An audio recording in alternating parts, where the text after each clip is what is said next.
لله نحمده ونستعينه ونستغفره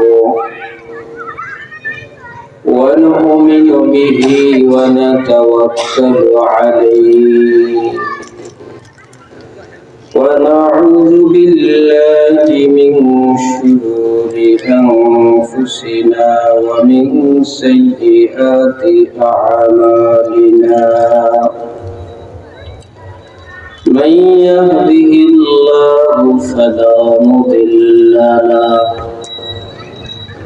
ومن يضلل فلا هادي له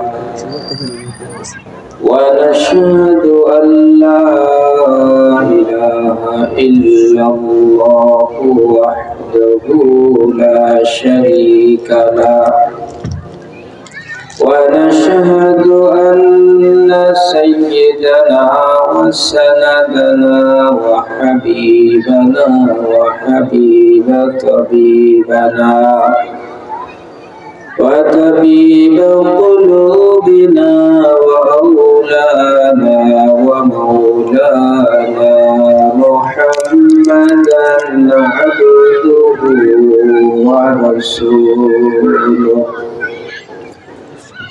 الذي أرسله بالحق بشيرا ونذيرا وداعيا إلى الله بإذنه وسراجا منيرا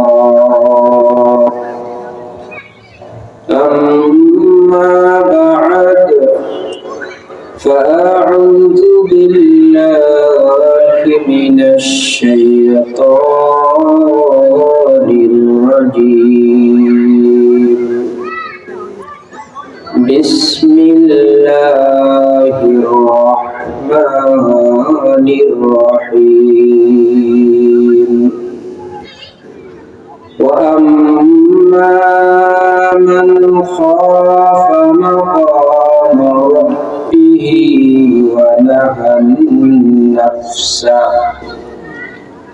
ونهى النفس عن الهوى فإن الجنة هي المأوى آية أخرى ربنا آتنا في الدنيا حسنة وفي الآخرة حسنة وقنا عذاب النار إن الله وملائكته يصلون على النبي يا أيها الذين آمنوا صلوا عليه وسلموا تسليما اللهم صل على محمد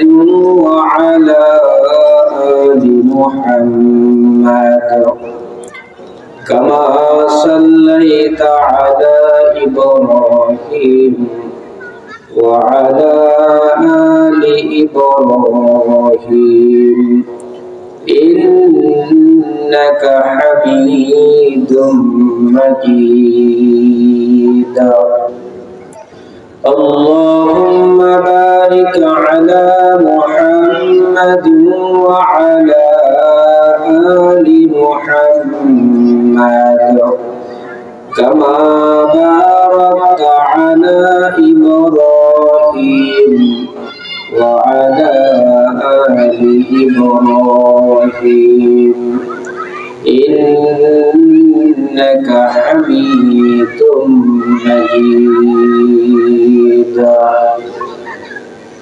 सूरज ने दिया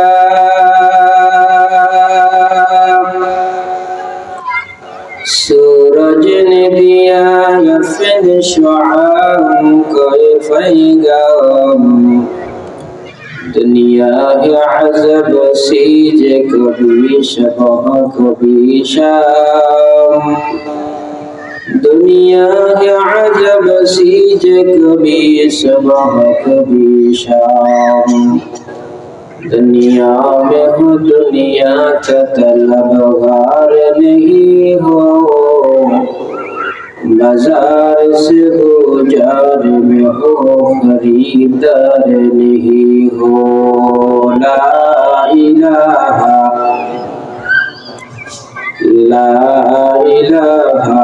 इल्लल्लाह ला इलाहा इल्लल्लाह ला इलाहा इल्लल्लाह ला इलाहा इल्लल्लाह ला इलाहा इल्लल्लाह मुहम्मदुर रसूलुल्लाह सल्लल्लाहु अलैहि वसल्लम।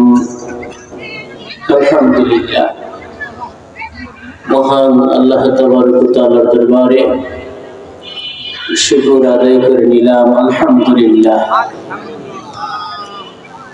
শরীবাড়ি দারুল উলুম গোরস্থান মাদ্রাসা লিল্লাহ বোর্ডিং ও এতিমখানা কর্তৃক আয়োজিত 39তম বার্ষিক ওয়াজ ও দোয়ার মাহফিলের আজকে সম্মানিত সভাপতি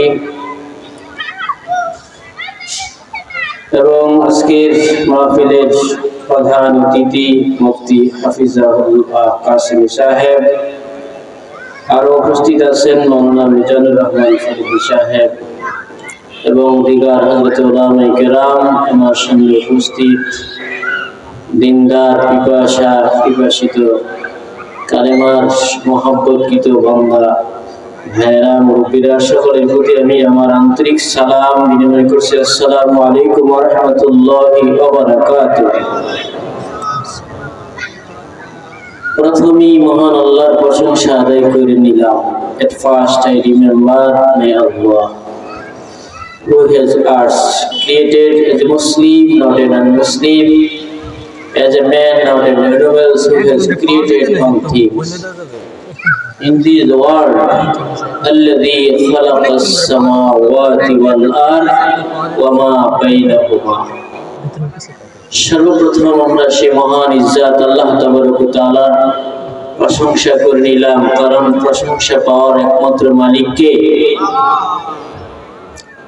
আপনাদের এই এলাকায় শীত বেশি নাকি সারা বাংলাদেশে বেশি? ভাবে বোঝা যায় এলাকায় শীত বেশি। অনেকে চিন্তা করছে সামিয়ানার ভিতরে যাওয়া লাগবে না, মাইকের আওয়াজ তো আসতেছে, আওয়াজ শুনতেছি। বিয়ে বাড়িতে প্যান্ডেলের ভিতরে মুরগির রান টানাটানি চলছে, প্যান্ডেলের বাহিরে থেকে যদি যতই আশা করুক না কেন আর প্লেট নিয়ে দাঁড়িয়ে থাকুক না কেন, বাহিরে যাবে? ভিতরে যেতে হবে। আল্লাহ পাকের এই জান্নাতি বাগানে যদি কিছু পাইতে হয় তাহলে এখানে আসতে হবে। যাই হোক, আমরা যারা আসছি আল্লাহ পাক আমাদের যাদেরকে পছন্দ করছেন, আমরা সকলে একটু আগে আগে আসি, একটু সামনে এসে বসি। নাকি জায়গাটা গরম হয়েছে, লড়বেন না? আপনারা যদি একটু সামনে আসেন তাহলে আমাকে একটু আলোচনা করতে ভালো লাগবে, আপনাদেরও একটু ভালো লাগবে।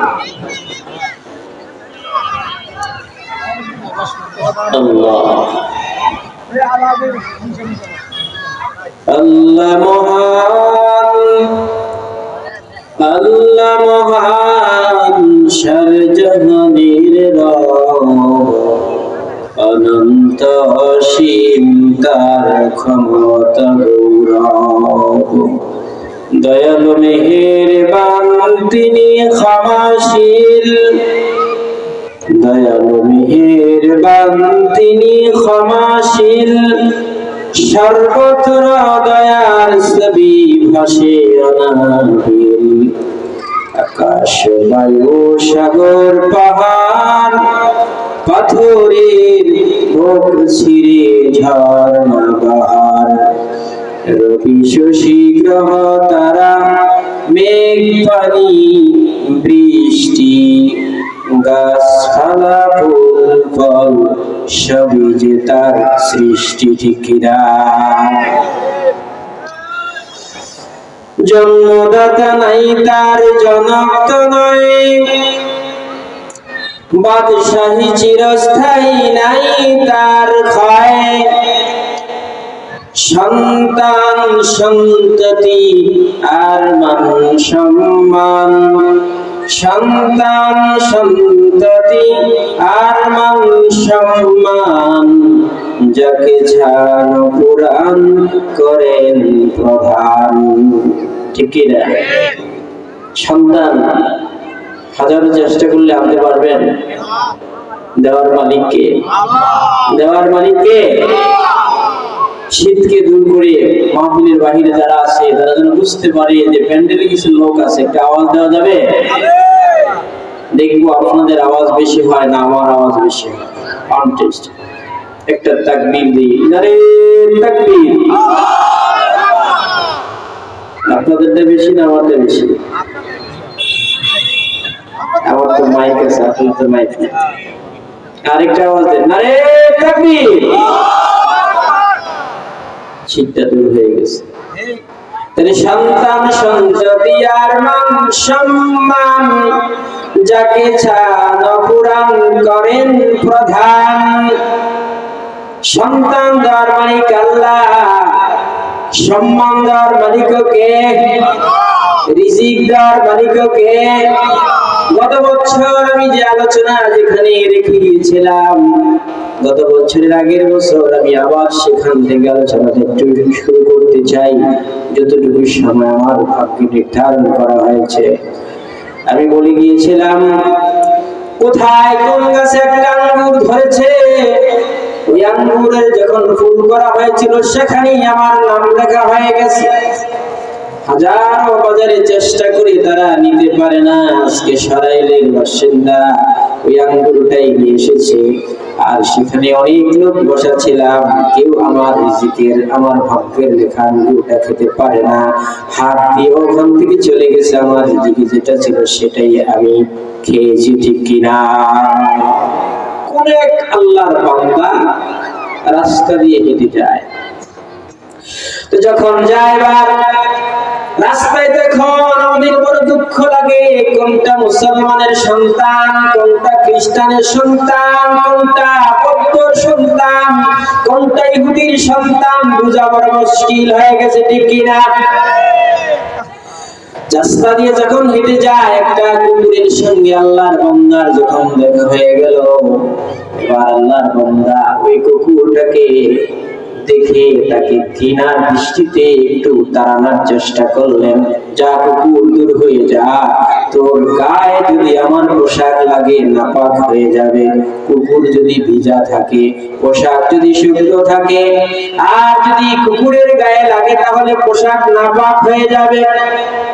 কুকুর শুকনা, কাপড় ভিজা, যদি কুকুরের গায়ে লাগে নাপাক হয়ে যাবে। এই দৃষ্টিকোণ থেকে আল্লাহর এই বান্দা কুকুরকে একটু নেগলেসি করলো, যে মাত্র নেগলেসি করে কুকুরকে তাড়ানোর চেষ্টা করলো, আর কুকুর বলল, কুকুরের জবানের ব্যাপারে আল্লাহর কাছে দরখাস্ত করলো, আল্লাহ আমাকে নেগলেসি করে একটু তাড়াইছে, আমি এখন কিছুক্ষণের জন্য আমাকে একটু জবান খুলে দাও, আমি তার সাথে একটু কথা বলতে চাই। পারে কি পারে না? পারে কি পারে না? তাদের কুদরাত উদারি হরচে খাইয়া কুনি, তাদের কুদরাত উদারি হরচে খাইয়া কুনি, মুর্দারা যা হামদ বখশি জিন্দা রাবে জাগুনি। মুর্দাকে জিন্দা, জিন্দাকে মুর্দা করতে পারেন একমাত্র কে? যেই মাত্র বললেন, এবার লোকটা বলল, কুকুর আমি তোমাকে ঘৃণা করি, তবে 3টা কারণে ঘৃণা করি। কয়টা কারণে?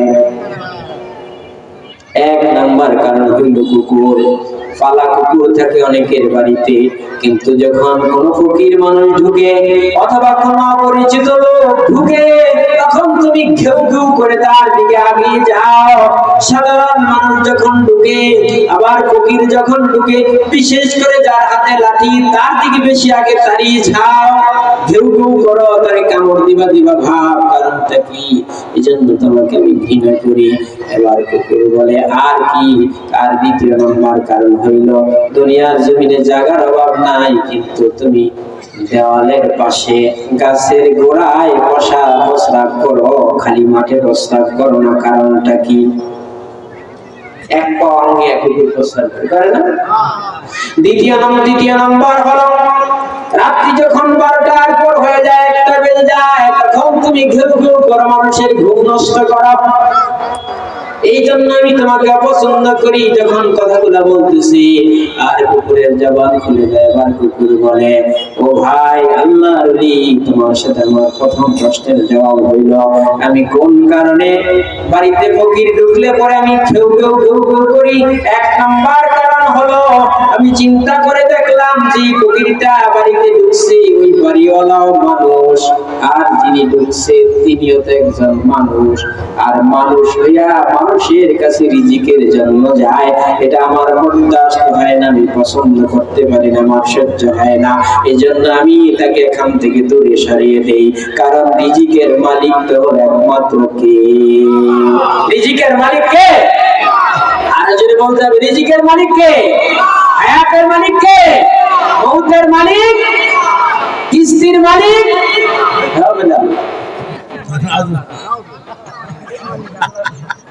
কুকুর বলে, আমার বরদাস্ত হয় না, মানুষের বাড়ি গিয়ে রিজিক চাইবে কেন? কারণ আমি কুকুরকে যিনি খাওয়াতে পারে, আশরাফুল মাখলুকাত, তাকেও তো সে আল্লাহ খাওয়াতে পারে।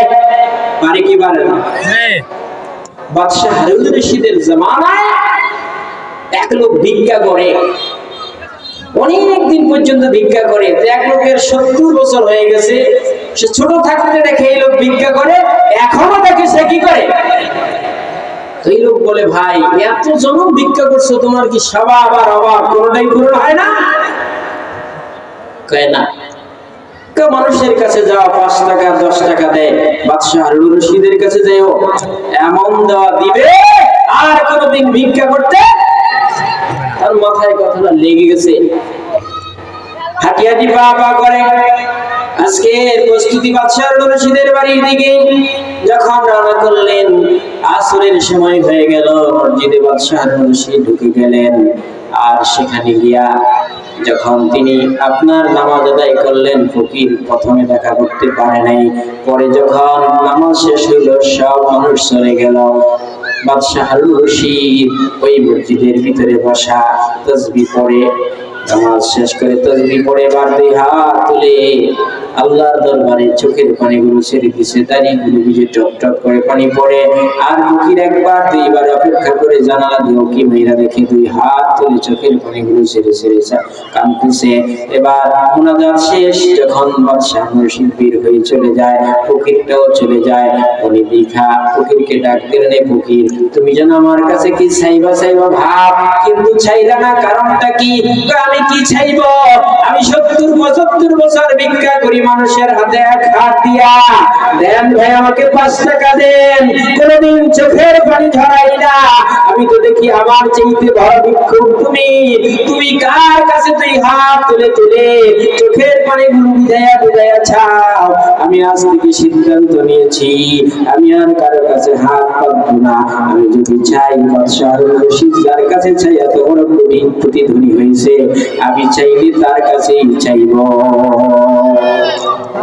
মনের কথা, মনের কথা, রিজিকের কথা, হায়াতের কথা, যা কিছু আছে সব কিছু পৃথিবীর কারো কাছে বলে কোনো লাভ নাই, বলতে হবে কার কাছে? মালিকের কাছে। কার কাছে?